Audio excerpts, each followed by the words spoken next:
아멘. 자리에 편히 앉아 주시기 바랍니다. 한 주간도 잘 보내셨습니까? 오늘 보니까 우리 은채 은성이도 저녁 예배를 이제 참석하기로 결심을 한 것 같아요. 너무 감사드립니다. 우리 자녀들에게 반드시 가르쳐야 될 가장 중요하고 필요한 것이 있다면 예배자의 삶을 살아가는 것이죠. 정말 예배를 드리는 우리 자녀들은 절대 망하지 않습니다. 이것이 가장 중요한 하나님의 교훈이고 진리임을 믿으시고, 유튜브로 자꾸 예배를 드리다 보면 자꾸 편해집니다. 정말 집이 멀어서 도저히 예배 참석하기가 어려운 성도님들 계시죠. 그런 분들을 제외하시고는 꼭 현장에 나오셔서 하나님께 예배드리는 그런 거룩한 습관을 길러가시기를 주님의 이름으로 부탁드립니다. 예수 그리스도의 이름으로 하나님 말씀 증거하도록 하겠습니다. 성경 말씀 마태복음 11장 7절에서 15절 말씀, 마태복음 11장 7절에서 15절,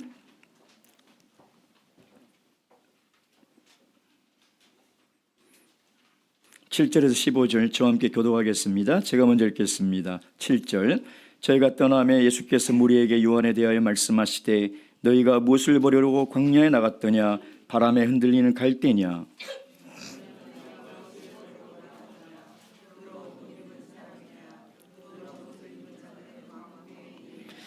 그러면 너희가 어찌하여 나갔더냐? 선지자를 보려더냐? 옳다. 내가 너희에게 이르노니 선지자보다 나은 자니라.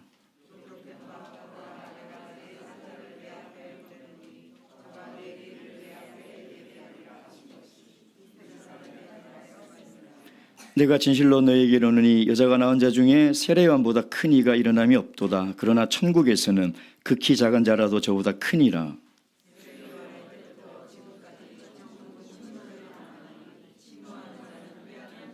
모든 선지자와 및 율법에 예언한 것이 요한까지니.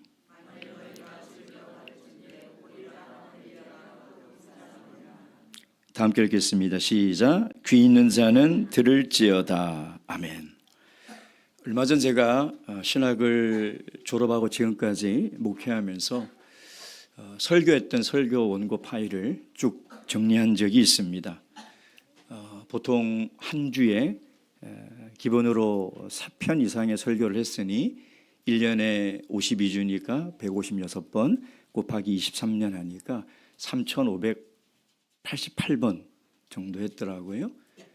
그리고 주마다 성경 공부를 3번, 4번 했으니까 그것도 한 3,500번 합치면 한 7,000번 정도의 하나님 말씀을 설교하고 말씀을 가르쳤더라고요.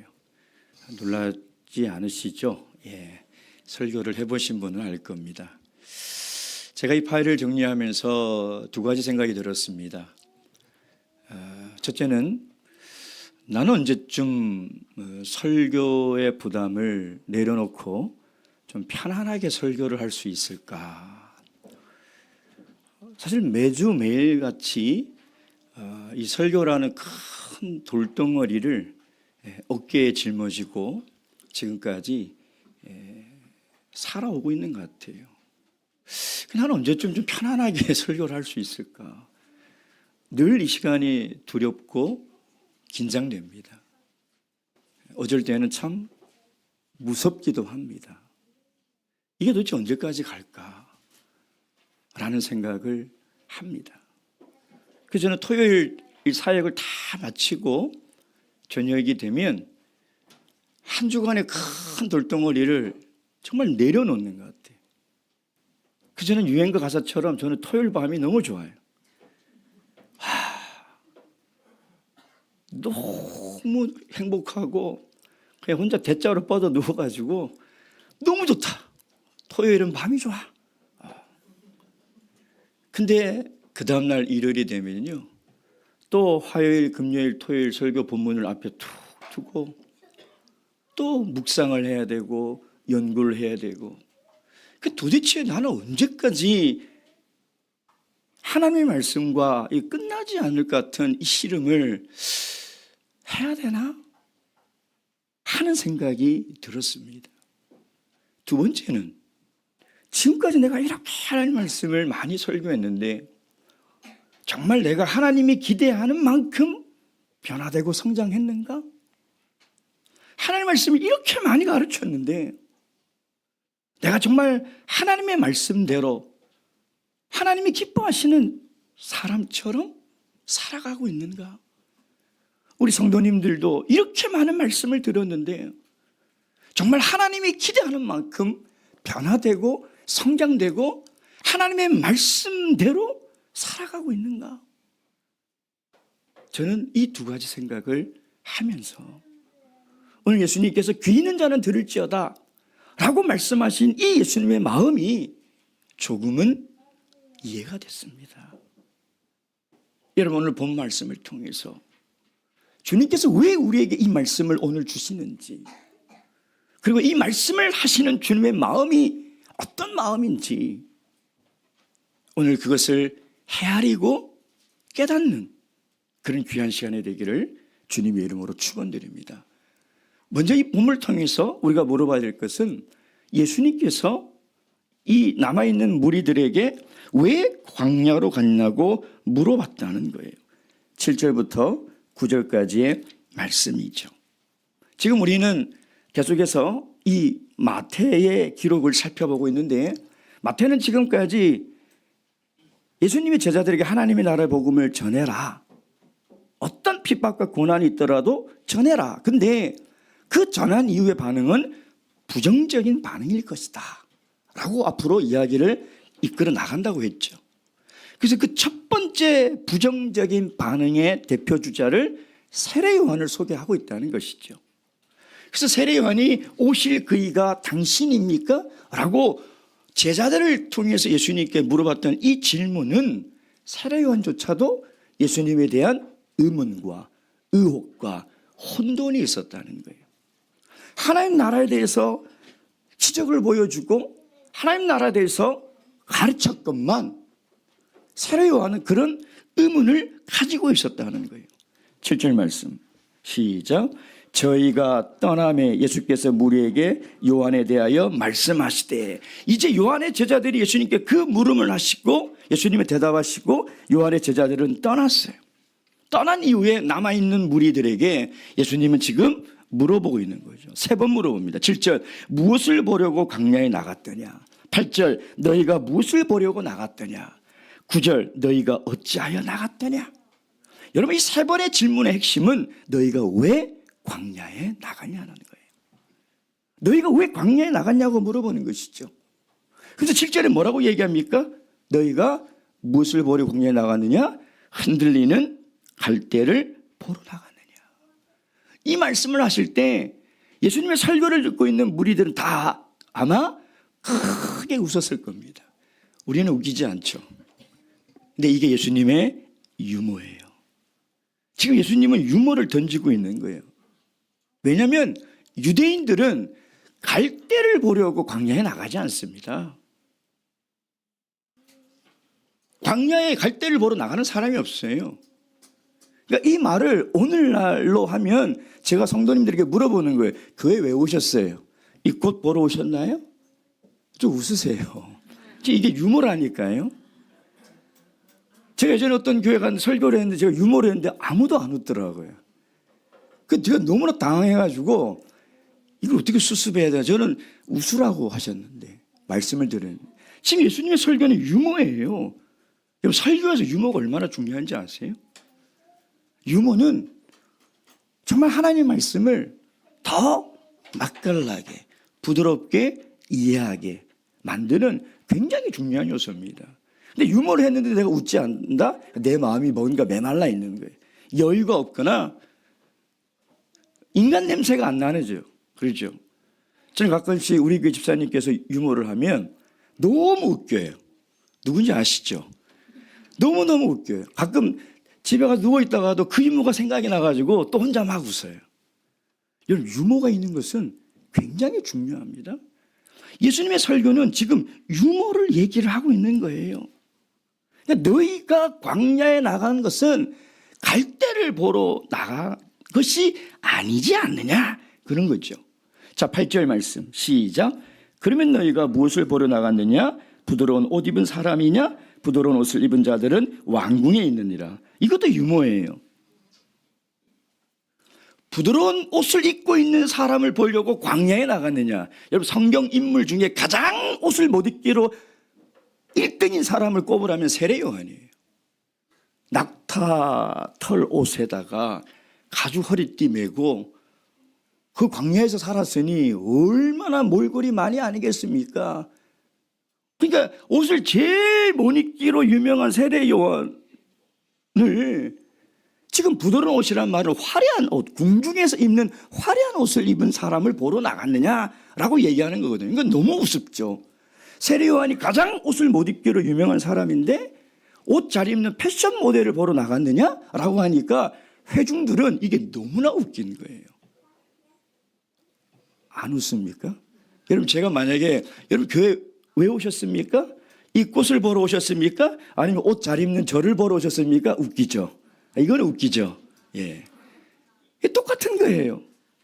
세례 요한이 옷을 못 입는데 그 부드러운 옷 입은 세례 요한을 보러 나갔느냐?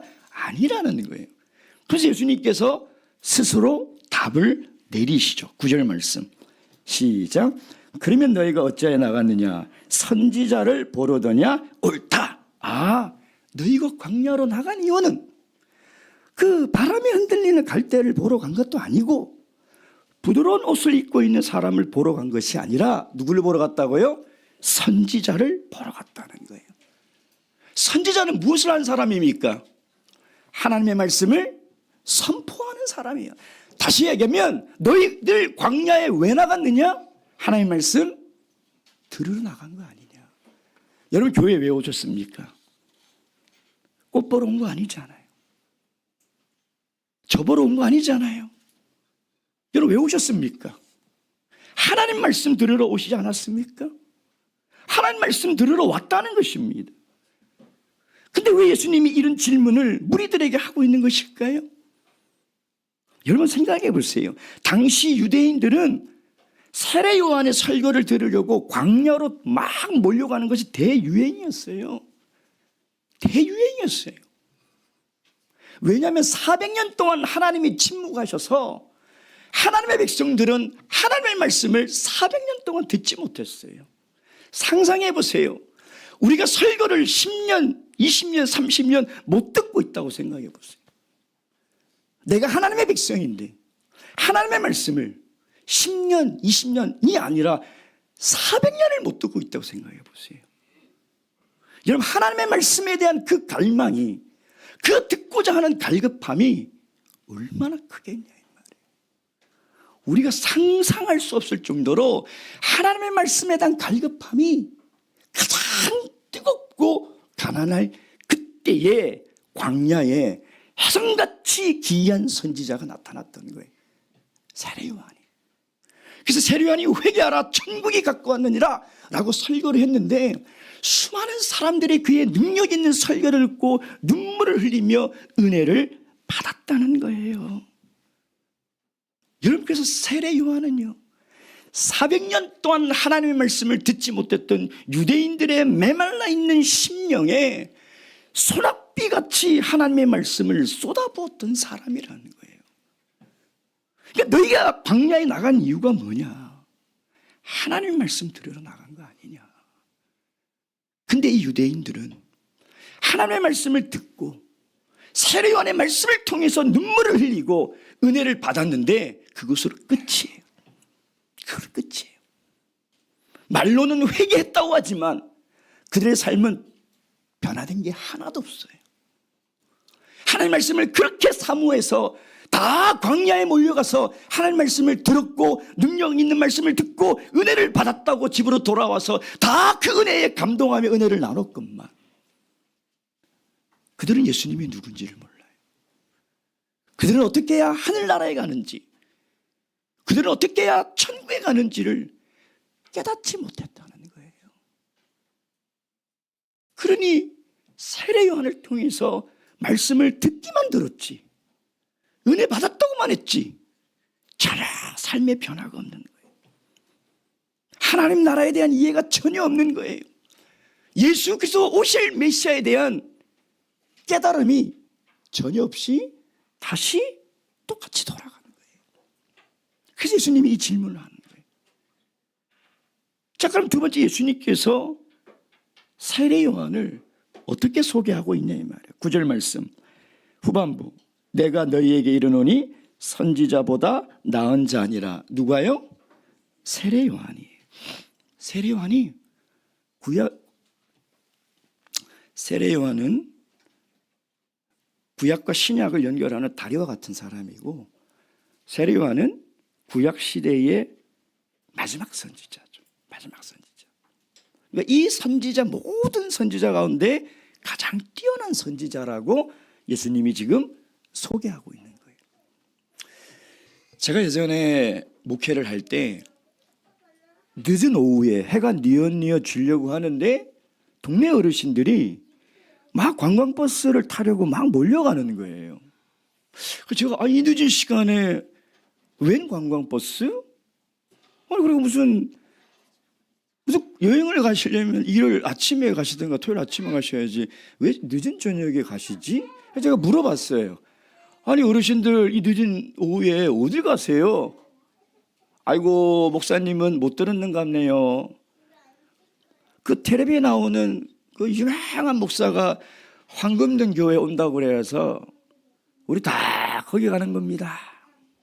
제가 이해가 안 돼서, 왜 그분들 다 절에 다니는 분들이거든요.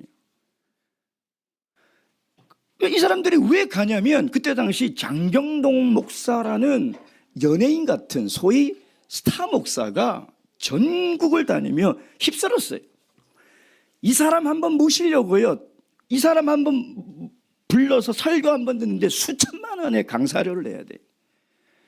그러면 장경동 목사가 떴다 그러면은 뭐 불교를 믿든 뭐를 믿든 그 동네 사는 어른들은 다 연예인 보러 가는 것처럼 다 몰려다녔다. 다 몰려다녔다. 여러분, 일반 교회는 신앙 쇼핑족들이 있다고 합니다. 그러니까 내가 신앙생활을 할 때 쇼핑하듯이 이 교회 저에게 돌아다니는 거예요. 자, 그러다가 자기 마음에 드는 환경, 자기 마음에 드는 설교자가 있으면 쇼핑하듯이 그 교회를 나가는 거예요. 유행 따라가요. 전원교회가 유행하면 전원교회를 쫓아가고요. 무슨 열린 예배가 유행할 시대는 열린 예배를 드리러 가고요. 경배와 찬양이 유행할 때는 또 경배와 찬양 드리는 교회로 가고요. 무슨 전인격 치료 상담 교회, 그럼 또 거기로 막 몰려가고요. 성경 공부가 유행이다 그럼 성경 공부 있는 교회 몰려가고요. 웃긴 목사가 유행이다 그럼 웃긴 목사 쫓아가는 거예요. 그래서 그 유행이 끝나면 시들해져 버리는 거예요. 그리고 다시 쇼핑하게 다니는 거죠. 요즘 뭐가 유행이지? 그리고 쇼핑하러 다니는 거예요. 여러분, 지금 세례 요한이 화성같이 나타나서 400년 만에 처음 세례 요한의 입을 통해서 들려주는 하나님의 말씀이 얼마나 감동적이겠냐 이 말이에요. 그리고 세례 요한이 앞으로 무슨 하나님 말씀을 우리에게 들려줄까? 거기에 대한 기대치가 얼마나 높겠냐 이 말이에요. 근데 어느 날 갑자기 헤롯의 손에 잡혀 들어가 버린 거예요. 세례 요한이 감옥에 잡혀 들어가 버린 거예요. 그리고는 유대인들은 세례 요한에 대한 관심이 멀어져 버렸어요. 다시 얘기하면 관심이 식어져 버렸어요. 세례 요한이 잊혀져 가기 시작했다는 것입니다. 그러니까 모든 이스라엘에 사는 유대인들이 세례 요한의 체포에 대해서 충격과 실망과 도대체 어떻게 이런 일이 일어날 수 있지? 세례 요한 같은 선지자가 어떻게 헤롯 왕의 손에 잡혀서 감옥에 갈 수가 있지? 라는 혼돈의 속에 살고 있을 때 예수님이 그때 세례 요한이 어떤 사람인지 그의 정체성에 대해서 이야기를 하는 거예요. 자, 그러면서 10절 기록된 바, 어디에 기록됐다는 겁니까? 구약 성경에. 예수님은 세례 요한을 소개하는데 그의 정체성을 소개하는데 어디에서 소개하고 있어요? 구약 성경을 통해서 소개하는 거예요. 다 함께 읽겠습니다. 시작. 기록된 바 보라 내가 내 사자를 내 앞에 보내노니 저가 내 길을 내 앞에 예비하리라. 이 말씀은요, 두 가지 구약 성경의 그 구절을 인용한 거예요. 첫째는 말라기죠. 말라기 3장 1절.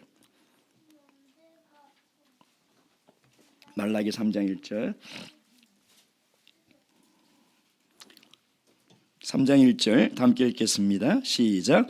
만군의 여호와가 이르노라 보라 내가 내 사자를 보내리니 그가 내 앞에서 길을 예비할 것이요 또 너희의 구하는 바 주가 호련히 그 전에 임하리니 곧 너희의 사모하는 바 언약의 사자가 임할 것이라. 이 구절과 출애굽기 23장 20절.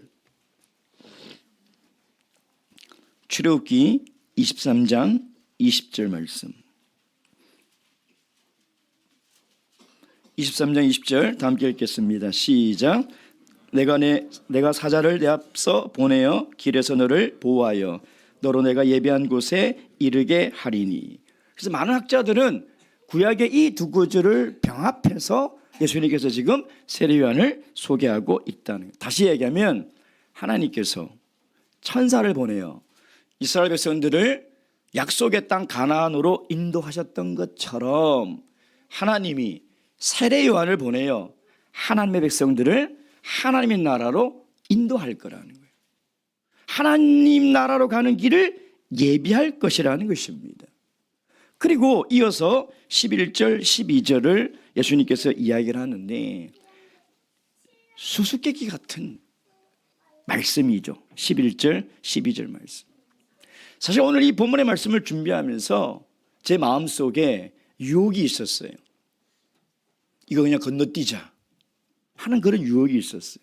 왜냐하면 일단 첫째 너무 어렵고 둘째 너무나 다양한 견해가 있어서 자칫 잘못하면 성도님들이 이 복잡한 견해 때문에 더 혼란이 생길까 라는 걱정이 있어서 건너뛰어도 아무도 모르실 건데 그냥 건너뛰자 라는 유혹이 있었어요. 그러나 어떻게든 쉽게 우리 성도님들이 이 수수께끼 같은 예수님의 말씀을 어떻게든 쉽게 이해하도록 한번 연구해보자. 그래서 어떻게든 쉽게 제가 설명을 드리겠습니다. 11절 12절은요 이게 수수께끼 같은 말씀이에요. 비유라고 하는 히브리어 단어가 수수께끼라는 뜻이에요. 마샬이라는 단어를 쓰는데 에스겔서 17장 2절. 에스겔서 17장 2절.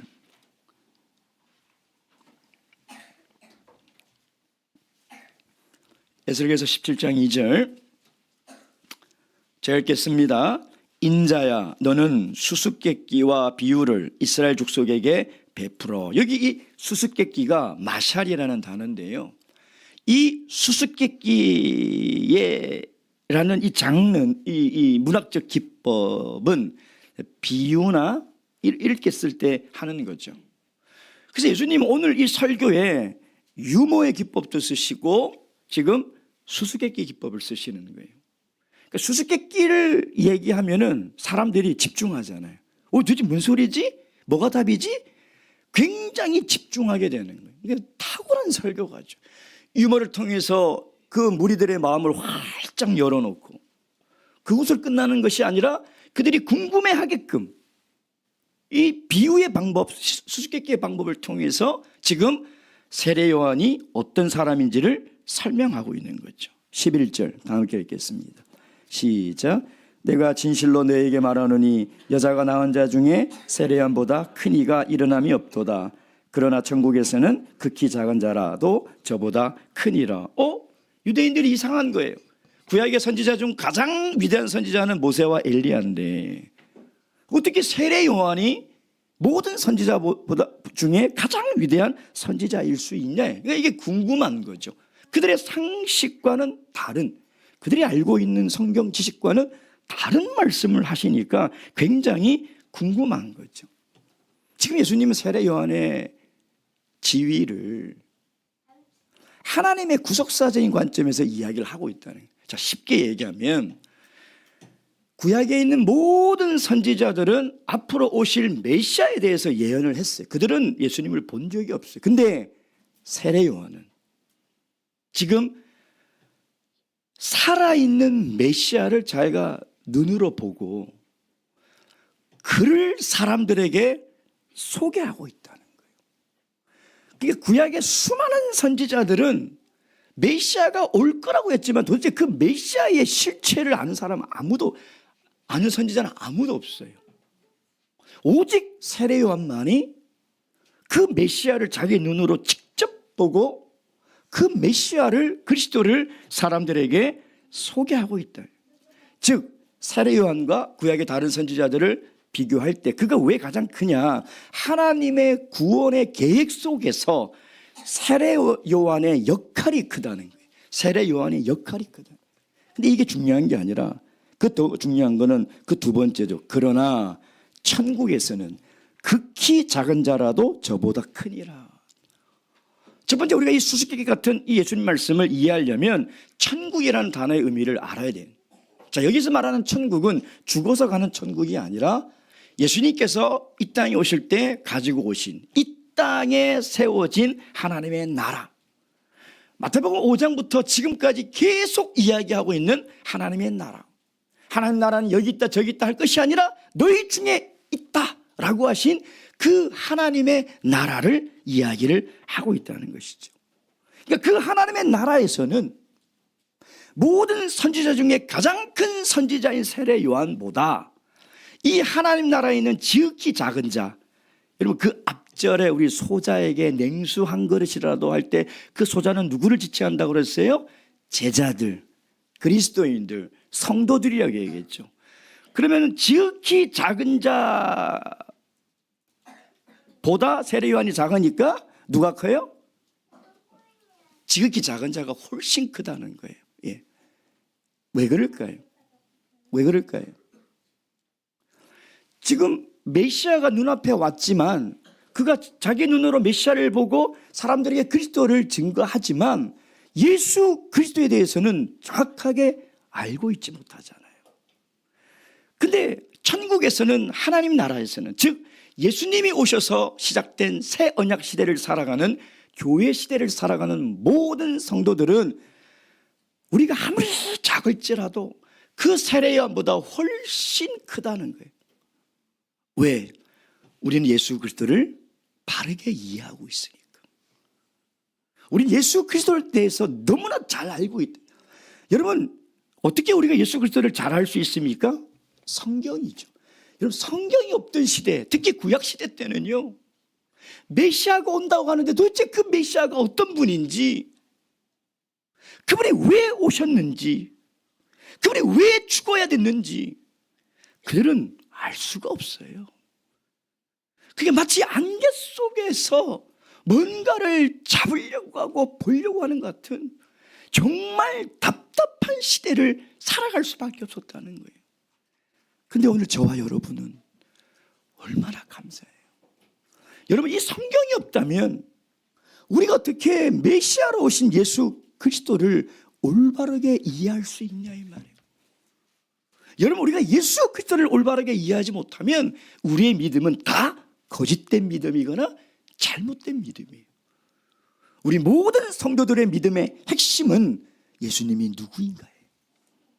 예수님이 어떤 분인가? 이것이 가장 중요한 거예요. 그러니 우리가 세례 요한보다 큰 거죠. 세례 요한보다 예수님에 대한 훨씬 더 많은 지식과 더 정확한 믿음을 우리가 가질 수 있다는 거죠. 근데 더 감사한 것은 성경만 주신 것이 아니라 오늘 우리에게 뭘 주셨습니까? 성령을 주셨잖아요. 여러분, 구약에 있는 그 위대한 수많은 선지자 세례 요한까지도 하나님의 영을 받지 못했어요. 하나님의 영이 임해야 하나님의 말씀을 올바르게 깨달을 수 있고, 하나님의 영이 임해야 하나님의 그 능력으로 말씀에 순종하며 살아갈 수 있다는 거예요. 그러니 우리에게 성령을 주신 것은요, 이것은 모세, 엘리야, 세례 요한, 감히 그들과 비교할 수도 없는 어마어마한 은혜요 축복이라는 거예요.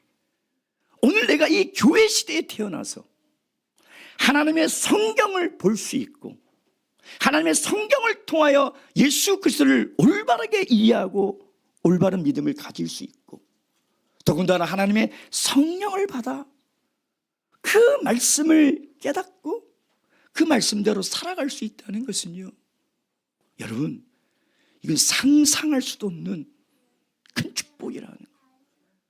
그러니 여러분, 이 큰 은혜를 깨달아야 돼요. 그걸 소홀히 해서는 안 돼요. 여러분, 절대 우리 인간은 하나님 말씀을 들었다고 해서 그 말씀을 깨달을 수도 없고 그 말씀대로 살아갈 수 없어요. 성령이 깨닫게 하시고 성령의 능력과 성령의 인도함으로 하나님의 말씀대로 살아갈 수 있는 거예요. 그래서 반드시 죄인은 물로도 거듭나야 되지만 성령으로도 거듭나야 되는 거예요. 성령으로 거듭나지 않고는 하나님의 진리를 온전히 깨달을 수 없는 거예요. 하나님의 성령으로 거듭나지 않고는 하나님의 말씀대로 살아갈 수 없는 거예요. 그러니 여러분, 오늘 하나님께서 우리에게 주신 이 성경과 우리에게 주신 이 성령은요, 그 어떤 것과도 비교할 수 없는 놀라운 하나님의 축복이고 선물이며 보화라는 것을 여러분 반드시 깨달으셔야 돼요. 그리고 세 번째 살펴봐야 될 것은, 그럼 예수님이 왜 세례 요한을 이 지금 수수께끼 같은 이야기로 무리들에게 소개하고 있냐 이 말이에요. 12절 말씀 다 함께 읽겠습니다. 12절 시작. 세례 요한의 때부터 지금까지 천국은 침노를 당하나니 침노하는 자는 빼앗느니라. 이 구절도 참 어려워요.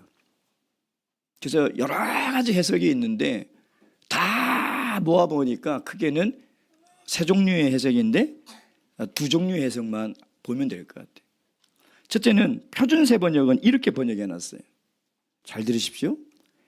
세례 요한의 때부터 하나님의 나라가 강력히 공격해오고 예수를 따르는 자들은 그 나라를 열정적으로 취한다. 이게 표준세 번역의 번역이에요.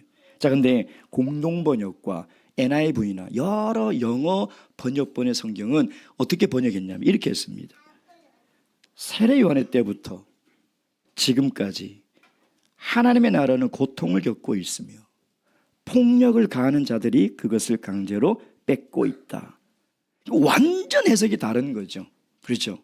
왜 그러냐면 많은 학자들이 침노를 당한다는 이 동사를 수동적으로 능동적으로 다 해석할 수 있는 동사이기 때문에 이게 능동적으로 해석하면 긍정적인 해석이 나오는 거예요. 세례 요한 때부터 하나님의 나라가 임했는데 열정적으로 그 나라에 들어가고자 하면 그 나라에 들어갈 수 있다는 거예요.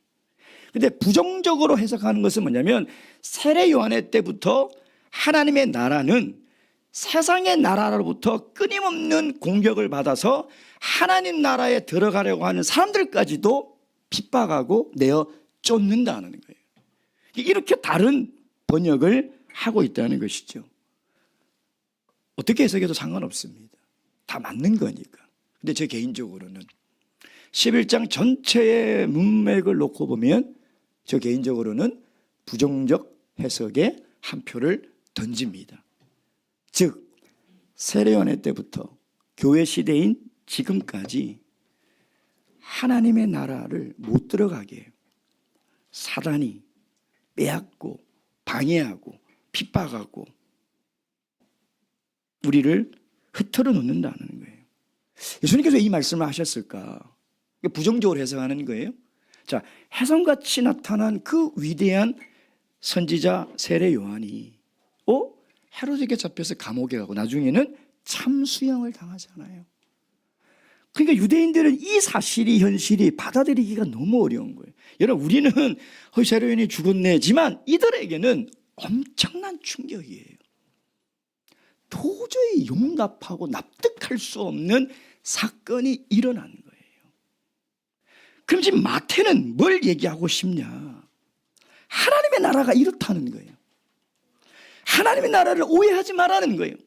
하나님 나라가 임하면 우리가 해방이 되고 자유를 얻고 우리가 부국강병을 이루며 잘 사는 나라가 되는 것이 아니라 하나님 나라가 임하면 끊임없이 고난과 핍박을 당할 거라는 거예요. 그 하나님 나라와 의를 위해서 핍박을 당하는 것이 현실이라는 거예요.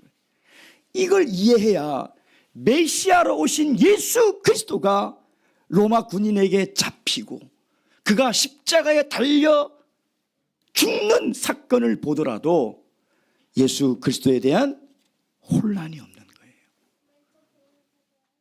의문이 없는 거예요. 여러분, 예수님은 끊임없이 우리에게 얘기하는 게 뭐예요? 너희가 핍박을 당할 거다. 그러나 그것으로 인하여 실족하지 말라고 얘기하잖아요. 그것으로 인해서 실족하지 말라. 그것이 언제까지? 오늘 교회 시대, 즉 예수님이 다시 오실 때까지 우리는 하나님의 나라와 그 의를 위해서 고난을 당하고 핍박을 당하고 우리를 천국에 들어가지 못하도록 그 천국을 빼앗는 세력들과 끊임없는 영적 전쟁을 싸워야 하는 것이, 그것이 하나님 나라의 현실이라는 거예요. 15절 다 함께 읽겠습니다. 시작. 귀 있는 자는 들을지어다. 이 말씀을 원문 그대로 직역하면 주의하여 듣고 깨달으라는 거예요. 여러분, 이 말씀도 구약의 말씀을 인용한 건데, 구약의 이 말씀은 말씀을 듣고 깨닫지 않으려고 하는 사람들에게 선지자들이 했던 말이에요. 그러니까 이 말씀을 하시는 예수님의 마음이 느껴지시나요? 얼마나 답답한지. 지금 구약의 모든 선지자가 약속하고 세례 요한이 이야기한 메시아가 지금 눈앞에 있는데, 그 그리스도가 지금 그들의 눈앞에 있는데,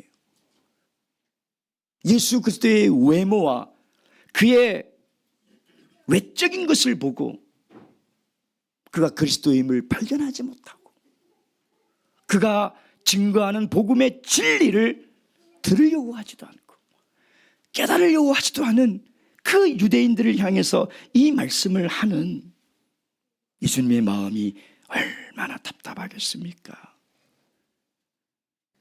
마태는 지금 오고 오는 모든 성도들이 세례 요한도 고난을 당했고 참수형을 당했고 예수 그리스도도 잡혔고 십자가에 달려 돌아가시고 그리스도인들도 고난을 받게 될 건데, 그 고난으로 인해서 하나님 나라를 빼앗기지 말라는 거예요.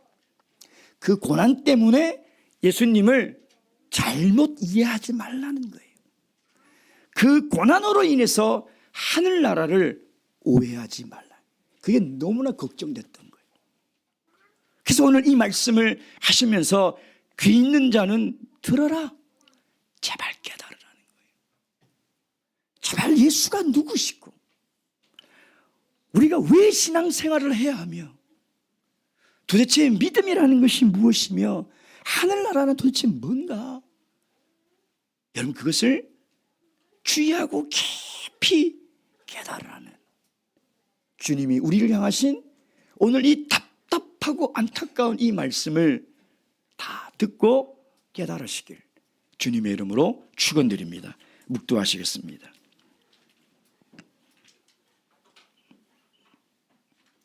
할렐루야. 아멘. 찬양하시겠습니다. 찬송가 235장